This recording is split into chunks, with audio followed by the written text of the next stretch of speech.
So RELL just made a massive announcement. Well, they've actually made multiple huge announcements. Not only have they given us news regarding the testing phase and the current progress on the game, but they also gave us new bosses, maps, and a bunch of new core systems and revamps they showed us. Overall, just a ton of cool and interesting stuff to look at. That's also pretty important. But at the same time, there is some bad news. And the biggest bad news of all, to be honest, is that not all of this news is super recent because I just haven't uploaded. I'll probably put the last time I uploaded on screen. But because of that, some of this news is going to be older, but I still want to go over it. But I'll just try to make it very quick. But don't get me wrong, the news they dropped was still very important. For example, we got a whole fruit obtainment method release. Like, there's a ton of stuff to go over. There still is some very recent news as well, but I do want to go over the older stuff just because I'm sure a lot of you guys missed some important stuff in there. And also, just some of you guys don't really look at the Discord and stuff, and you just wait for the video, so you just probably haven't seen any of it. So with that being said, it's my first upload in a million years, so you know the algorithm gonna cook me. So if you do me a favor, hit the like and subscribe button so the video doesn't get completely cooked, I would appreciate it. But let's get straight into the news. So the first thing I want to go over is pretty recent, and it's talking about the ocean testing phase of RELL.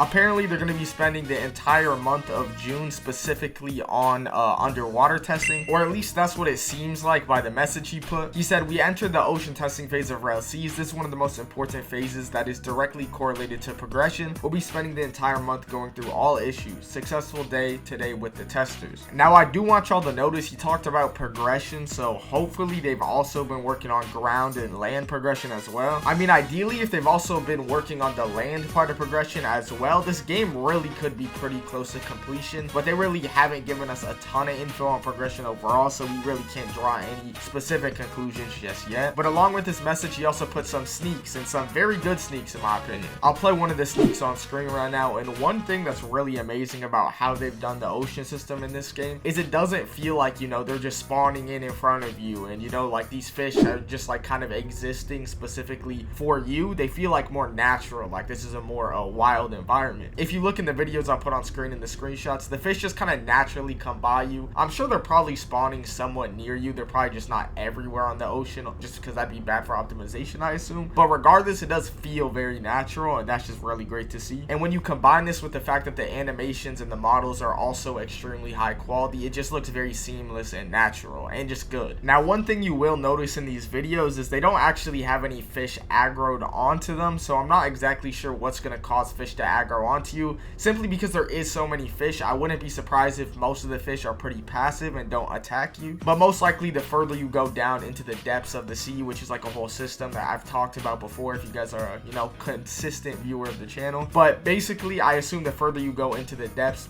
more likely than not, the fish are going to get more dangerous and more aggressive, I assume. I'm not sure if that's confirmed or anything off the top of my head, but that would just make logical sense in my opinion. And when I say I'm not sure if it's confirmed, I'm talking about the aggro perspective. I don't think they specifically said they get more aggressive. I'm pretty sure they did confirm they get stronger, but it would also make more sense for them to be more aggressive, but that's just my guess. But the next things I want to talk about is what they confirmed for movie 3, and also just some of the revamps they showed us, and just the new stuff in movie 3 in general. And they talked about and showed us a lot of things we've been waiting a long time to see. But the first thing is what they said about movie 3. They said they want the game to be in a very finalized state for movie 3. Basically, there's going to be like no bugs, no problems where they have to re-record things because of bugs. They want the game to be in a state where, you know, they can record it without even having to worry about any issues like that. Which in other words means basically they want the game to be ready for release, or like an early access phase at the very least. Now in this message they also mentioned something that I think a lot of you guys will find interesting, and they want to finish the wanted system in the game, which is basically like the star system in GTA, it sounds like. So I assume the lower stars is just like basic marines, chore boys attacking you, and then the more stars you get, the stronger enemies you're probably gonna have. And maybe at 5 stars you actually get like an admiral to come or something of that nature. We'll just have to wait and see for the exact specifications, but I'm not exactly sure if it's going to be exclusive to marines or it's going to be something where like depends on the island you're at. Because for example, you know, an island like Blackbeard Pirate Island, which is only pirates, maybe if you have stars on that island, it's actually going to be pirates fighting you instead. Or if you're on the Revolutionary Army type of island, it's going to be Revolutionary Army attacking you. I think that would make the most sense, but we just have to wait and see when they actually confirm it. Now they also showed us some map reworks they made, and I'm not gonna lie, the improvement is crazy. Now this first image is the before, and I'm not gonna lie, I don't think they ever showed this publicly, because I'll be real, I'm be honest, this does look kind of trash. I'll be real. But at the same time, when this was made, the standard and expectations for Roblox games were probably lower, so I don't want to hoe it too much. but you know what I'm saying? Let's just say I hope this was supposed to be customizable and you could add more in here, because it looked like this room empty as hell. This looked like bro just moved into the ship. Like, this is first day here and he's still moving, packing his stuff in here, because there's like one bed,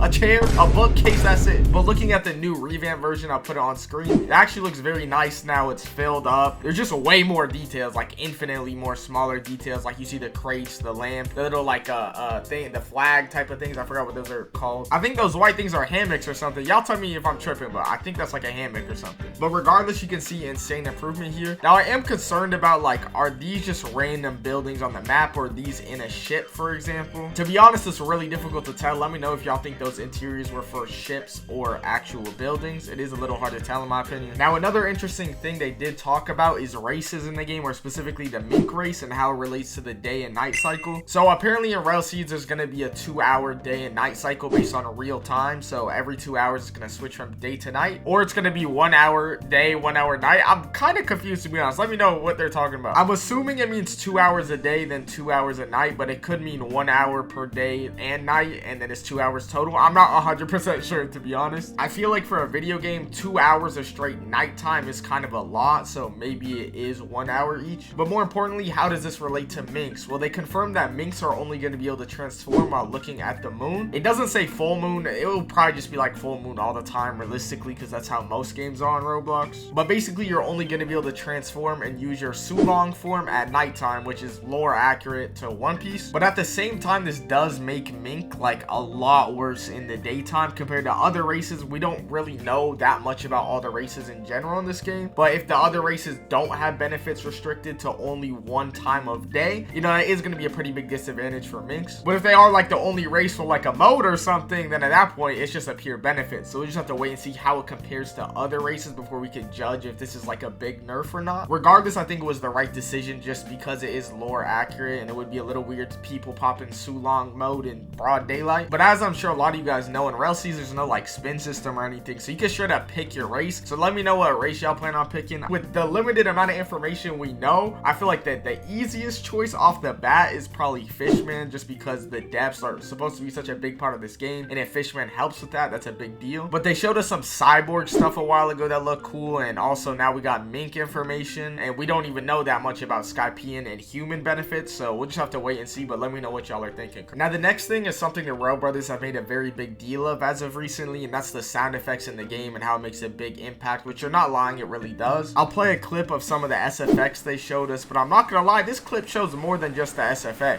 You could see a few systems on the ship in this video. The first thing is you can see the cannon in the front, which you can actually launch yourself out of. They show that in a different clip. You could also see you could grapple up the ship, which I guess makes sense because climbing up every time would be hella annoying. But the big thing, which is a little weird to me, is at the top. What is that, like a blimp, a glide? Like, what is on the top of their ship? I assume this is some type of upgrade you could get on your ship. I don't know if this is gonna let you fly or something. We'll just have to wait and see, but let me know if y'all have any ideas on what this could do. Now, another thing that y'all will actually recognize they redid from way back in the day from movie 1 is the ship spawning animation. It just has new SFX and VFX, I'm pretty sure, but basically you have like a ship in a bottle, and you could, you know, summon your ship through that, through a whirlpool, which I think is mad cool, to be honest. It's inspired by Pirates of the Caribbean, I'm pretty sure, which is tough. But comparing that to most games on Roblox, or especially One Piece games where the ship literally just spawns in with no animation or nothing, they're really spoiling us, I'm not gonna lie. Hey yo, y'all, tell me why I'm editing this video, and I gotta download the clips for the video. So I download the sound effects clips from the RELL Seeds Discord. And for those that don't know, the sound effects person that does the SFX in RELL Seeds, his name is Nate, right? And tell me why all of these clips are called Nate with the Cake. Hey, fucking yo, and Relson is the one posting all this Nate with the Cake propaganda in the chat. He thought he was slick. He thought we wasn't gonna find out. Relson, you gotta explain yourself. Anyways, though, back to the video. They also improved the ship-based system, which I think a lot of people will remember as well from movie 1, where basically back in the day, you weren't even able to jump on Roblox ships, or else you would get flung off the ship because the ship would be moving forward and your character would just jump and get sent off the ship. But back in the day in movie 1, the RELL brothers found a solution for this where they were able to keep the player on the ship, and they're basically just improving that system. So now not only are you going to be able to actually walk and jump and things on the ship, your character also rotates with the sway of the boat. So basically it's just going to feel more immersive and nicer. I'm not going to lie, the innovation on their ship system compared to other Roblox games is actually insane. It might be the most innovative innovative thing they've done so far with RELL. I know some of their ship systems were inspired off of Holy War. Let's say inspired. But besides that, you know what I'm saying. Now another thing they showed us was paragliding, which is basically just like a glider from like Fortnite or something, or like a ton of other games that have gliders too. What I do find interesting about this being a thing is it basically negates fall damage from being a thing if you're able to just pop this out, assuming you can. Like maybe you can't in combat or something, or maybe you just can and it pretty much negates fall damage. We'll just have to wait and see. Now what's also really cool is they showed like a Mario type of cannon on the ship where you're basically able to shoot yourself out and then paraglide from it. I won't lie, this is one of my favorite methods of transportation in games, being able to shoot yourself out of a cannon. I just think it's cool, but it's also very practical because you're going to be able to board other ships with this. You're going to be able to go close to islands, you know, and like maybe it's your friend's ship, you could leave the boat early, you know what I'm saying? Why not? It's just going to be a very quick and convenient way to get off your boat fast, and I assume your ship isn't probably going to start with this. You're probably going to have to upgrade your ship to have this, but either way, I'm going to try to get that ASAP. Now, as if they haven't shown us enough modes of transportation in this game, they also revealed a grapple mechanic for faster traveling around islands. They said you could also grapple onto zip lines. Now the whole grappling on the zip line thing reminds me of Split Fiction, if any of y'all have played that, which basically you're able to grapple onto a ton of zip lines in that game, or even I think It Takes Two also has that type of system, which I think is tough. But as you guys could see in the clip, you could also just grapple onto like just normal basic ground. I'm not gonna lie, what I do find interesting about all these forms of transportation is there is so many. I am a little concerned about there being use, like or practical use for all of them, because already so far we have land mounts, flying mounts, ground mounts, ships, gliders, railings, and now grappling hooks as well. And there's also like built-in parkour to like maneuver around areas as well in the game. So I am gonna I really just need to play the game to really like see how much practical use there is for everything. But I wouldn't be surprised if some of these things end up being low-key a little bit more on the useless side, just because there's literally so many ways you can do just like movement. I'm not gonna lie, I didn't even read what they said. They literally even said themselves, rail grinding, not really ziplining, grappling, parkour, paragliding, we got it all. That's what I'm saying, plus the mounts, plus the ships. That, bro, God forbid they have some type of fast travel on the game too. I doubt it because of with all this other movement. But damn, it's a lot of stuff. Now, another thing they revealed was the new water for the game. In my opinion, it definitely fits and complements the style of the game very well. But I'm not gonna lie, when I first seen this with the smoke, which I'm pretty sure is like wind, by the way, and he has like an Aokiji looking outfit, I thought he was about to like freeze the water or something, but I'm pretty sure that's just wind, and he just like floating above it with some type of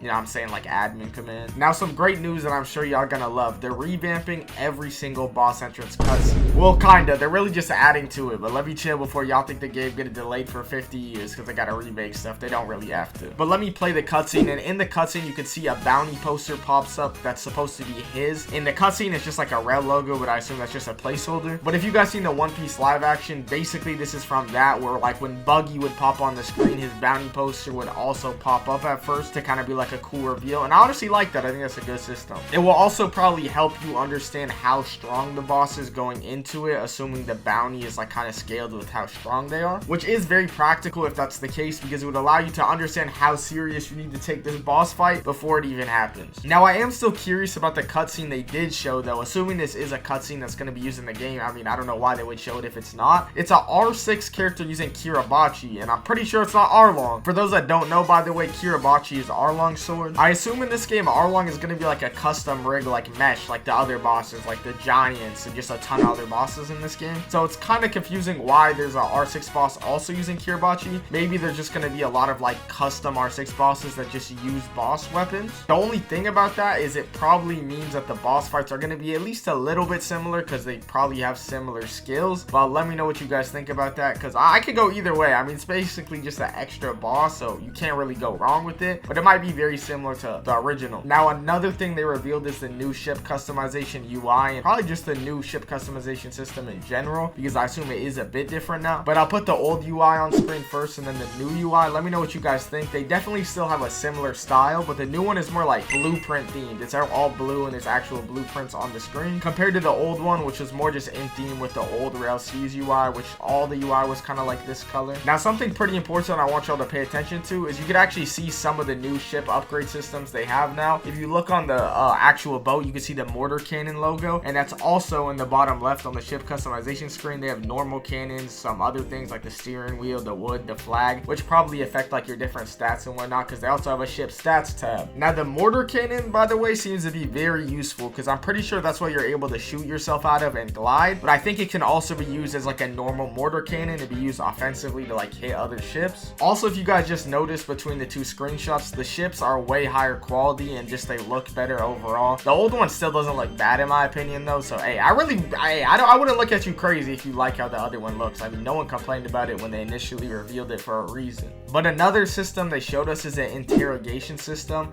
Basically, you're able to interrogate NPCs and bosses, probably bosses after you beat them, I assume, for info from them for like probably specific quests, I would assume, or other things, and also to get them to join your crew. Now, what I find really cool about this is basically is confirming that you can kill a boss and then get it to join your crew. Now, I'm pretty sure you're not gonna be able to do this with like Gecko Moria and like the big bosses, but this is probably referring to those R6 bosses that was like using Kirabachi that we seen earlier. And if that's the case, it makes a lot more sense why they would give some random NPC Kirabachi, for example, because I assume like Arlong, for example, just because he'll probably be a custom rig and he's big and whatnot, just like Gecko Moria and stuff, he's not gonna be able to go on your ship and stuff, like he's way too damn big. So it makes more sense to have like an alternative that is kind of similar because they use like the same weapons or whatever, but obviously they can actually join your crew. Now the next thing I want to talk about is what I'm pretty sure is the first fruit obtainment method confirmed, and that's treasure hunting, which is basically, you know, like where you get a map and there's an X on the map, like the classic pirate treasure hunt. Now we don't really know too much of the details on it, but they said treasure hunting system with this screenshot and said variant of finding rare armors, weapons, fruits. Now they did say a while ago there is going to be a variety of fruit obtainment methods, so this is probably one of many, but I'm really curious to see the odds on like how easy it is to get a fruit from this, like how efficient of a method this is going to be to get one, and also just how rare treasure hunts in general are. Like if you can constantly treasure hunt and there's even a decent chance of getting a fruit, you know people are going to spam that, but maybe this is something you can only do like very rarely, for example. We just don't know yet. And what makes me really curious of how good of a method this will be is if you don't really have to fight anybody to treasure hunt. Obviously we don't know, maybe you do have to fight people somehow in the process of treasure hunting, but in theory if you didn't have to fight anybody and this was like one of those things you just have to look for the treasure, this could be a really good method on release to get fruits, because you're not really worried about your level being too low because there's no fighting involved, right? So hopefully they give us more information on this soon, but if you guys have any theories, let me know because I'm really curious about this. Now one of my favorite things RELL showed since I was gone was the new Alabaster, I guess just the Alabaster in general. They did show us Alabaster a long time ago, but I'm pretty sure they revamped it and that's the new one we're seeing. And I won't lie, it looks very good. It fits the whole aesthetic they're going for. Overall the quality is definitely great and they show a bunch of different areas, but one thing I was a little surprised to see is the streets are very small in some parts, which I feel like will be a little narrow to fight in. But to be honest, I really want to see the combat, and who knows, there's a chance like these are safe zones, you just don't know 100%. I doubt it though, to be honest. But they also gave us a preview of RELL C3, so this low-key I'm pretty sure confirms 3 C's for release, which is actually insane. To be honest, I don't even think we need 3 C's, y'all. I'll be real, I low-key in my head I would prefer 1 C, but maybe the C's are going to be a bit smaller for optimization or something, and there's going to be more of them, and that way those parts of the map can be more dense because, you know, the player cap on Roblox. But with everything we've seen from Hades Asylum and Alabaster, like there's no way these aren't places that are coming on release. So like I said, this basically confirms 3 C's on release. But I know when we saw this screenshot, we all thought the same thing. This thing is huge. Like I'm not gonna lie, Alabaster is big as hell. If you look at Alabaster in most of the One Piece games, they're either like one empty city or they're like a tiny ass town that doesn't even have the castle. In RELL C's, they're doing 3 different cities, which are all decently big. And who knows if they'll add anything else in this huge desert that's here as well. But to be honest, so far the whole C3 is really just Alabaster, which to be fair is super big. But besides Alabaster right now, which it is work in progress, so they could add more, it's a Baratier or a different version of Baratier, I believe. Actually, I'm pretty sure that's the main version of Baratier, but they have shown also a Sky Baratier, so I mean who knows if there's another variation as well. But it's Alabaster, Baratier, and Hades Asylum. And for those that don't know, Hades Asylum is the equivalent of Impel Down, so it's basically a massive prison. But let me know how you guys feel about that, because 3 C's is insane, but it might come at the cost of each C having a bit less content. I don't know, we have to wait and see. Either way though, the content, it looks like we're gonna be eating good because this is still huge. Now RELL C's also revealed the new Phoenix fruit. I know some of y'all remember the super old version from the initial teasers way back in the day, but it did did get reworked, and it looks pretty good in my opinion. I won't lie, he a little chunky, but you know, it is what it is. Like, I swear Marco was not eating that good in One Piece, but you know what I'm saying? Maybe they're doing a Dream Chaser version of the Phoenix fruit, so it was eating super good. I don't know. Either way, it's really not a big deal. But they also showed us a custom shark boss, and I'm not gonna lie, this might be one of my favorite bosses they showed so far, just purely off the animations and I guess the concept of the boss in general. I can imagine being underwater and you see this man, it's gonna be nasty. And if you look at the little grab, like semi cutscene type of move he does on the player, that is gonna be nasty if that gets hit on you. Imagine getting hit into fish and stuff. That's gonna be cool. They also showed us more sneaks of the tiger from Wano, which is really crazy because Wano I don't think has outright been confirmed. Like, we haven't seen the map or anything, but showing stuff from Wano, it pretty likely is confirmed. I guess not pretty likely is confirmed. It's pretty likely it's gonna be in the game, which is kind of insane considering all the other things they're adding as well. Like, I don't even think there's another One Piece RPG with Wano on the platform right now. They also showed us another Gecko Moria sneak, and I'm pretty sure this is the same thing that you could do in the Giants, where like when they're knocked or stunned, you can go and click a button similar to games like Elden Ring, if any of you guys have played that, and you can basically do an attack on them. Well, attack is a little bit of an understatement. It's like a mini cutscene type of thing. And for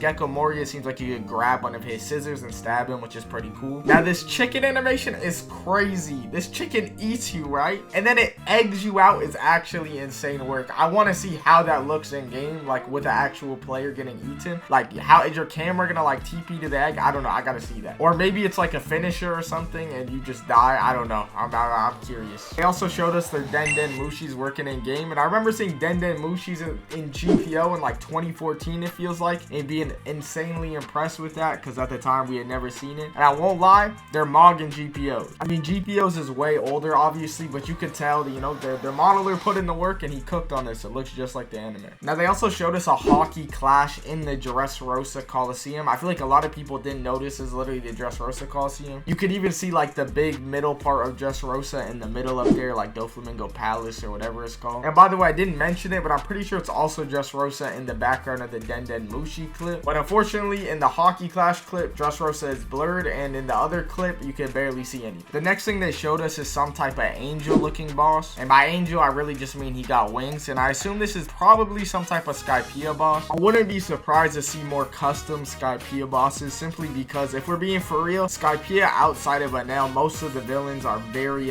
forgettable. I mean, I'm not trying to disrespect Skypiea villains, but gun to the back of your head, name 5 Skypiea villains. 3, 2, 1. Yep, you dead. You dead. They also revamped and optimized the dinosaur we seen way back in the day in like movie 1. They showed us another mount, which is some type of other tiger mount. I'm pretty sure this is a custom mount, but it does remind me a little bit of the Wano tiger, so there is a possibility maybe this is some type of Wano mount you could get. They also showed us the Easter bunny. Now I'm playing. I'm pretty sure these are the bunnies that are on Chopper's Island, which low-key might confirm Chopper's Island, give or take. Regardless, they're definitely making some type of snow area, even if it's not Chopper's Island, because you also have a penguin mob as well confirmed. Now, they also showed us some clothing, and I'm pretty sure this clothing is color changeable. That's why it's gray in game, as you see, but in reality it's only that color because it's gonna let you pick it in game. Basically, the modeler just makes it gray, so when you pick a color, it gives it a more accurate color. Now, speaking of clothing, they also confirmed a Leviathan armor drop, or I'm pretty sure it's an armor drop where maybe you craft it after getting like materials from the Leviathan. But if you like that armor, they did confirm what Leviathan drops that armor, so if you happen to see that Leviathan while you in the depths, you know